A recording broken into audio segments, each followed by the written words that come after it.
Welcome to Third Floor Views, a production of Chesapeake Family Life, where we talk about health, education, and living with kids. I'm your host, Janet Jefferson.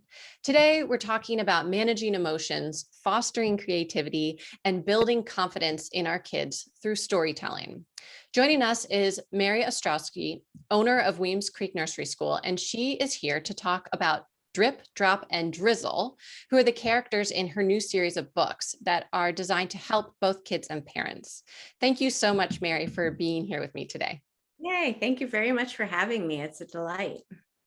To our viewers, you can submit any questions that you have. As always, we are recording this right now, so just send them our way and we will answer them as they come and get those right back to you. Mary, let's jump right in. So first, I just want to ask, who are Drip, Drop, and Drizzle? Who are these fun characters?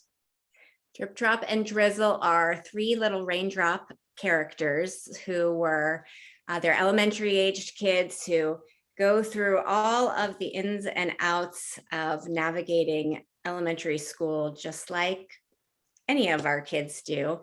And they have all sorts of adventures in the classroom together. And then each one, as children do, have unique personalities, right? So I imagine that kids can sort of find a character that they relate to, and are like, oh yeah, that's me, or even that's who I aspire to be. So they're all a little bit different, right? Absolutely. They each have their unique personalities, and they're kind of a conglomeration of, kids that I have worked with over the years. And that idea that Drip is a little bit more timid and shy, and she sometimes is the perfectionist, or a little bit more hesitant to take a risk and try something new because she might get it wrong. Whereas Drop is just that impulsive, might be the class clown, acts before he thinks, and then is like, oh my God, if he gets in trouble or something like that. And Drizzle is the one definitely that we all aspire to be. He just kind of was born with like just some of that natural self-confidence that is, most of us wish we had. Mm-hmm. Okay, so those are the characters. And then these are characters that are in two of your books right now. And then later on, I do want to talk about like where this is going, because I know there's more. But the two books that you have out right now are Drip, Drop, and Drizzle. But then also Drizzle and the Letter is coming out at the end of this month, which is really exciting. Could you speak just about those two different books? Because I know they're really different. They're very different. Drip, Drop, and Drizzle was published 2 years ago, and it is a journal. The subtitle is A Journal to Grow Your Child's Creativity. And the characters are actually not in Drip, Drop, and Drizzle, the journal. That is more of a metaphor. Just like a rainstorm, it starts with a couple of drips. We develop into drops until we get this steady drizzle of rain that falls to the ground. I think creativity is a similar process, and so is that idea of really building confidence to use creativity to as a means for expressing ourselves. And that's really kind of the underlying theme of that book. It is something that kids write in. It looks a bit like a workbook. It's right here behind me. And the idea is to use a lot of drawing and responding to prompts, and then moving on into building stories of their own, as a way for kids just getting a little bit more comfortable with their own voice and what they think and what they believe. So frequently kids would say, I can't write. I don't know what to write about. I don't have anything to say. And I would ask them a question and then they would tell me. And I'd say, well, guess what? Write that down. Like, you just told me a story. You just gave me an opinion of what you think. All you have to do is write it down. But it's so it brings so much angst sometimes in kids. And I think we get caught up in the grammatical process of writing. that kids just kind of freeze. And so the idea behind that journal, and I say it right up front in a letter to the kids at the beginning of the book, there's no rules in this journal. I don't care about your spelling. I don't care about your grammar. Like, it's all about your ideas and what you have to say. And the book is broken into 3 parts: drip, drop, and drizzle. And it builds in complexity as the book moves along. And I don't think that most kids would necessarily recognize that, but Mm. that was my motivation and kind of the design behind the book. And then And who in terms of an age range, what age range are you shooting for with the journal? elementary age, 6 to 10, 11, 12. It is very appropriate into middle school, that the content, though I have been told by kids of that age that the graphics in the book feel too babyish, so they Mm. can be a little bit of a turnoff for them. It is used in a couple of schools in 3rd and 4th grades as part of their language arts curriculum. So that seems to be, that's the perfect age. And then the new book, Drizzle in the Letter, it's completely different. It's not a journal at all. Could you talk just a little bit about what it is? Yeah, so I might have said this earlier, but afterwards I thought, where do I want to go? Where do I want to go with this journal? What do I want to do next? And I thought, those would be cute characters, Drip, Drop, and Drizzle. They would be fun little something, because I always knew I wanted to write picture books. So they were created, and they're my friends, and we're a classroom. I'm actually in the book as well as the teacher, and the idea is that this is kind of the debut of a whole series of books where, like I said, it's just 3 kids navigating school. And the first book, Drizzle in the Letter, is the story of the child who gets in trouble because his friends start something and he reacts, but his teacher sees him. Mm. So he says, it's not my fault. It's not fair that I get in trouble. And while that's true, he gets so angry and he erupts that he actually kind of causes more of a problem. And so it's just that story of how to be able to, um, you know, calm yourself just enough in that moment so that you can respond, you can self-advocate and say, hey, wait a minute, it wasn't my fault. How can we move on from this? And, something that, again, kids can relate to, most of us can relate to. Most of us have gotten in trouble for something that we don't think was our fault, but somebody else started.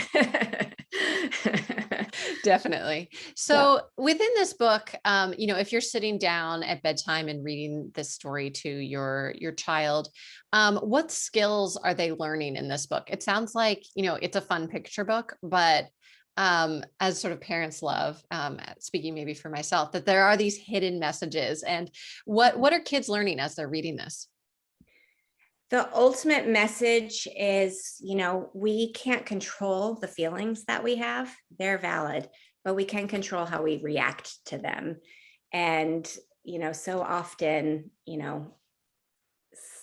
so often we're victims. Somebody else did something to us, Mm. and we give that power away and forget that, what happens next, we actually do have a lot of control over. And that's a massive part of the story's message. Mhm, mhm.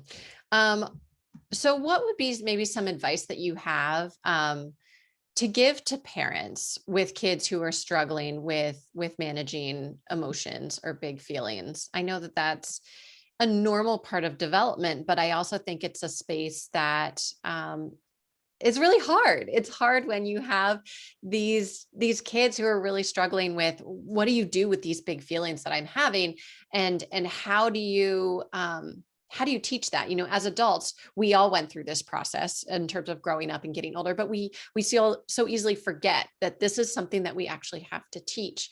What do you recommend, especially after being in the classroom for such a long time and training teachers for a long time? What do you recommend on how to manage some of those feelings? I think 2 things. We have to remember that we are modeling at all times, whether we think we are or not. Kids are watching and hearing everything. And so being a little bit, being willing to share our own experiences so kids are seeing how we handle things is super, super valuable. We do not have to be right all the time. And we are, in fact, not right all the time just because we're the big people. And, it's important for kids to be able to see and relate to that. So, to answer your question, first, it's just validating the feeling. I think you had this feeling, you're angry. It's okay that you feel this way.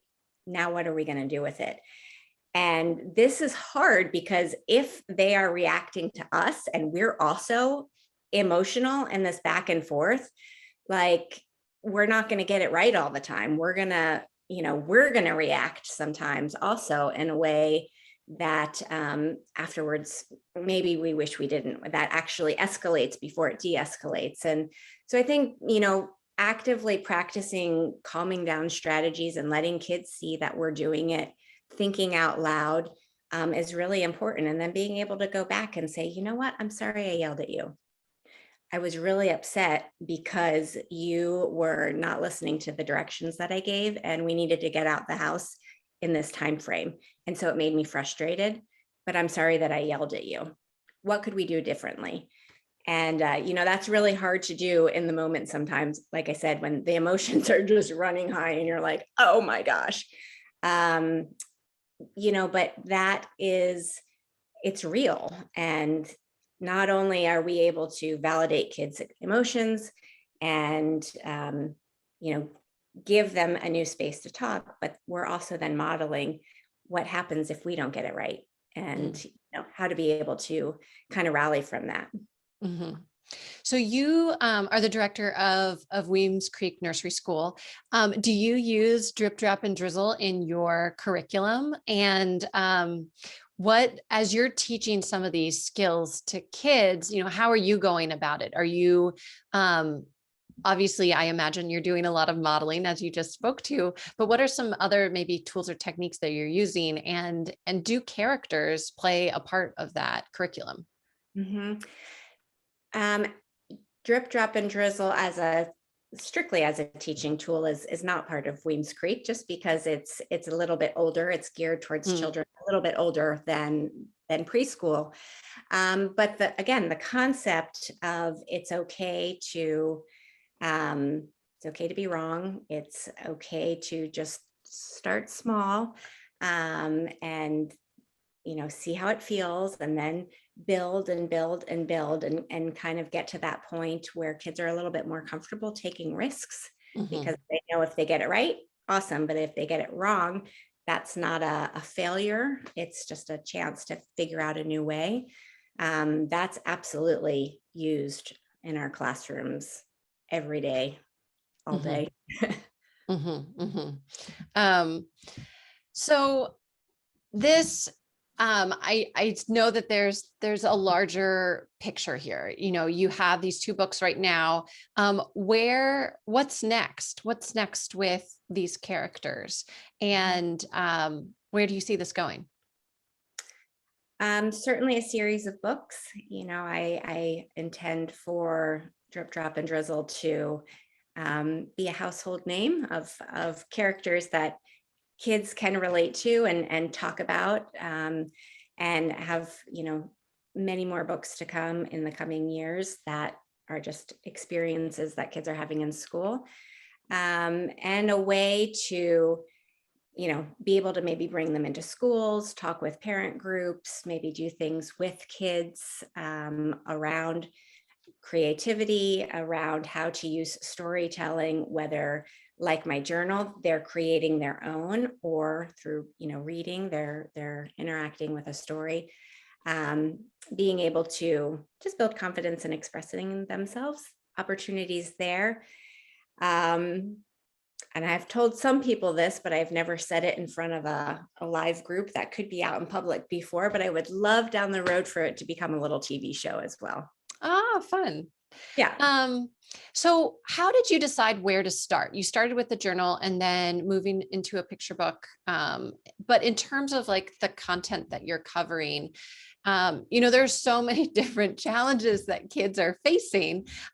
Why for Drizzle and the letter, why did you pick the scenario that you did? All of the stories that I have to come are experiences that I've had with children in the classroom. I've been in classrooms for 20 years, from preschool, elementary school, into high school throughout my career. And there's just certain things that happen over and over again, and some stories that stick out in my mind. And this particular story is kind of modeled after one interaction that stands out most, from Mm. many years ago.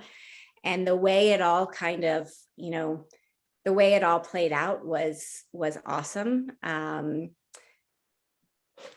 So I'm going to meander here a little bit, but one of the things in self-advocating, and that I think is so important in helping kids build their self-expression, is how to interact with an adult, right? um, because as I said before, we're not always right, but sometimes in the moment we're the authority, and so it's our way, right? And in this particular case, the child erupted and made the situation wrong, but the teacher made some assumptions that were incorrect as well. Mm. And so the point was trying to help the child figure out a respectful way to be able to talk with the teacher and really get his point across, and kind of be able to say, hey, you were wrong too, which is not easy, right? And so in that moment, I helped facilitate a conversation in real life. What this story is based on. I helped facilitate a conversation between the child and the teacher using the method that's taught in this book. Mm. And it was really eye-opening for all three of us, how it could happen. And um, that it was okay, and the child felt safe to be able to say to the teacher, you know I'm sorry I was wrong, but I think you were wrong too. And the teacher to be able to say, oh wow, like, you're right, I hadn't seen that. So it was cool. And that's kind of a little spoiler alert, I guess, of what happens in the book, but just a really neat way to interact. Mhm. So as parents are reading this, and you've talked a lot about different things like building self-confidence and self-advocacy, but then also how to manage emotions. So there's a lot that's covered in this book in terms of struggles that kids are having. As parents are reading this with their children, what how should they use this as a tool? Is this a conversation that they're having with the child? How does this build on maybe some of the storytelling that you have kids doing in the journal, to really promote the skills that you're trying to Mhm. build? Um, I am just at heart a teacher through and through, and I can't write a book without the teacher and coming out. And so I have the book behind me, and I'm going to actually, it can be a story that you just read start to finish. And if conversation comes up organically, great. If it doesn't matter. It might just be a story that you choose to read.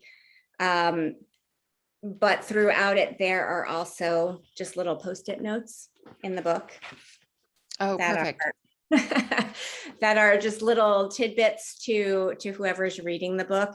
This one's about making connections, and so just being able to draw out certain things of how are the teacher and the character actually alike in this scenario.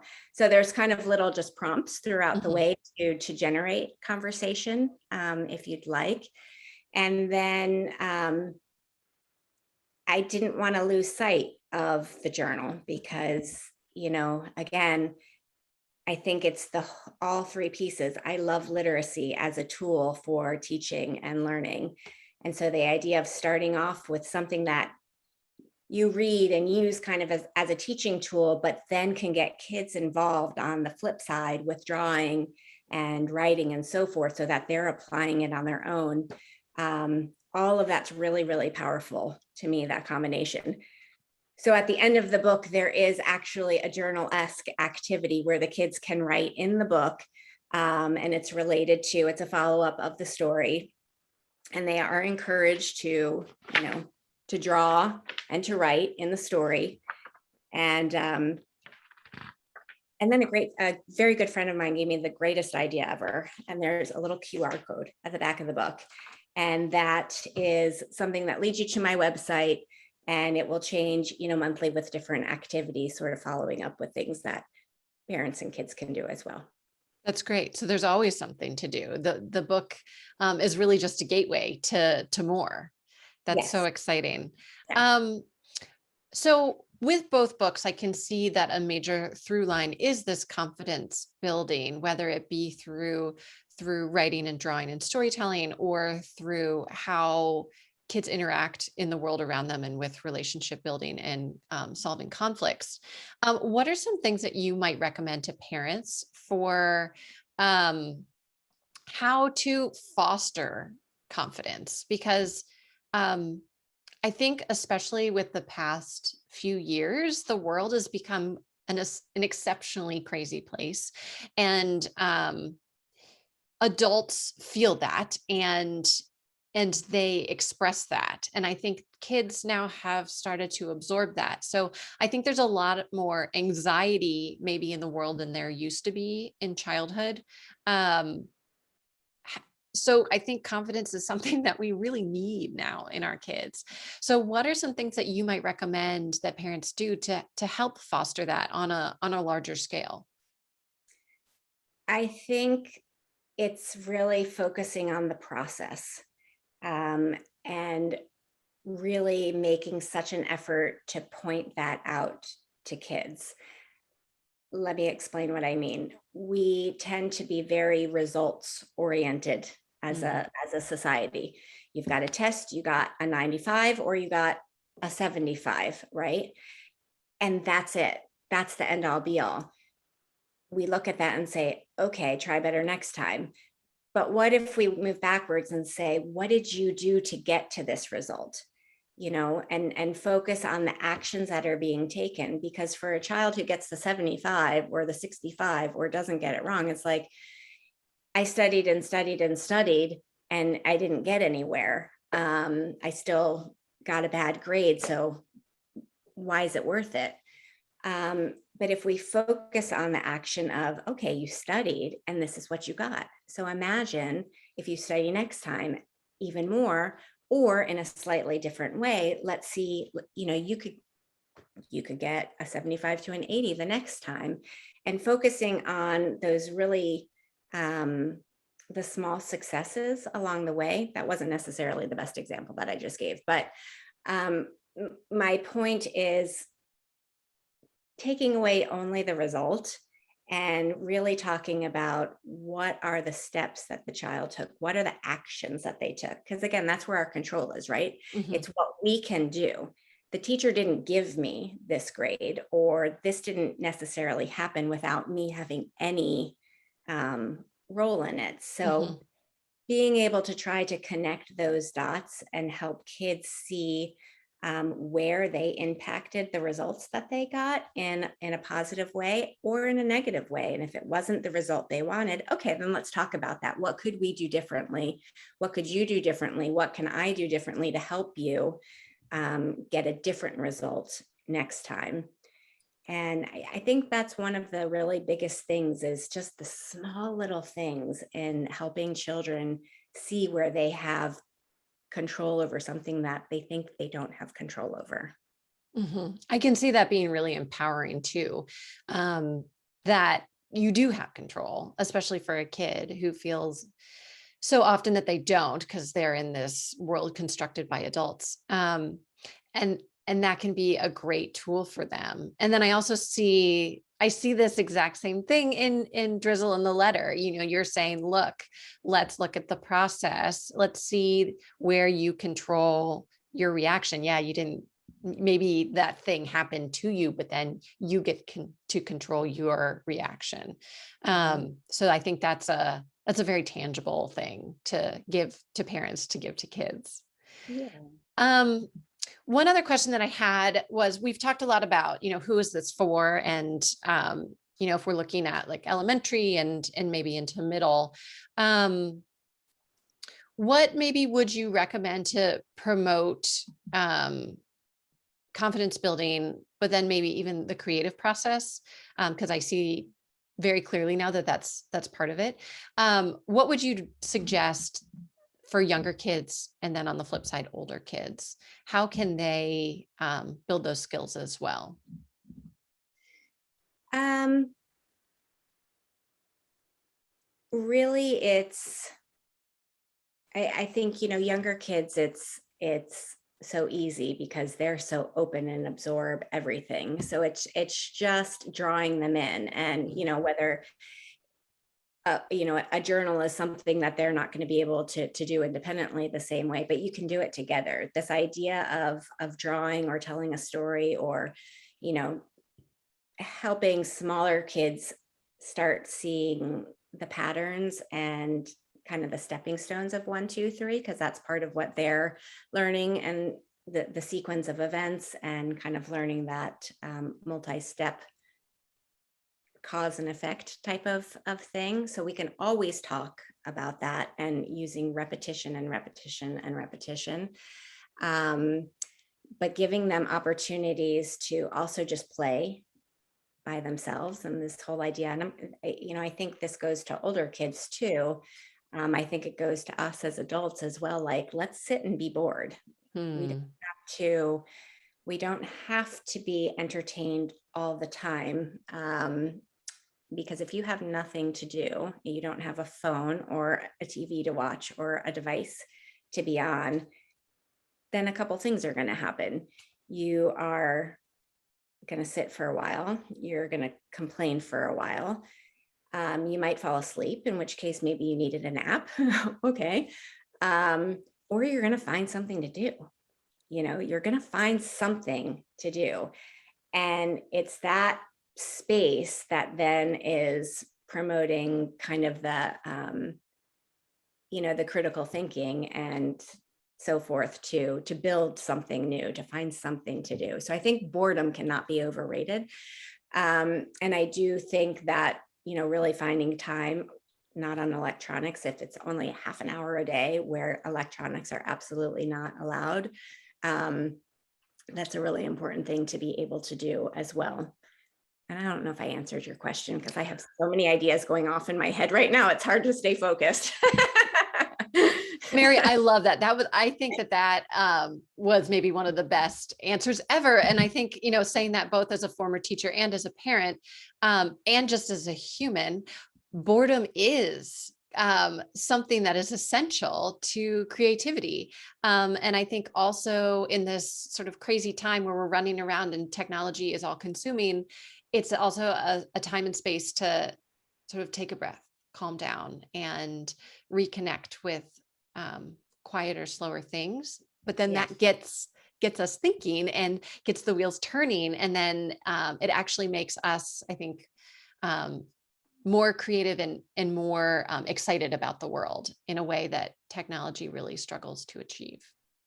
There's a level of maybe curiosity that we're missing within the creative piece through technology. Yes, you can be curious and look things up and learn different things. Um, but that creative aspect of like going out and trying it and figuring it out on our own isn't the same, Mhm.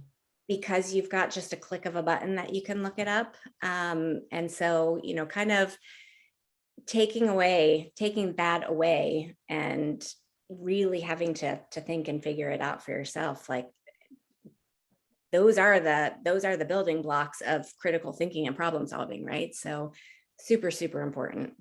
Definitely. Well, thank you so much, Mary Ostrowski, director of Weems Creek Nursery School and author of Drip, Drop, and Drizzle in the Letter, which is coming out at the end of the month. Thank you also to all of our viewers and listeners today. Make sure that you do visit ChesapeakeFamily.com for up-to-date local information on home health and living for today's Maryland parent. This episode will be archived on ChesapeakeFamily.com in both video and podcast format. There will also be a bunch of links on the website to Mary's website and her Instagram and a bunch of other fun things. Definitely click on them. And Mary, I'm going to throw this back to you. There are some fun hidden things. Could you just say, talk a little bit maybe about some freebies that you are offering?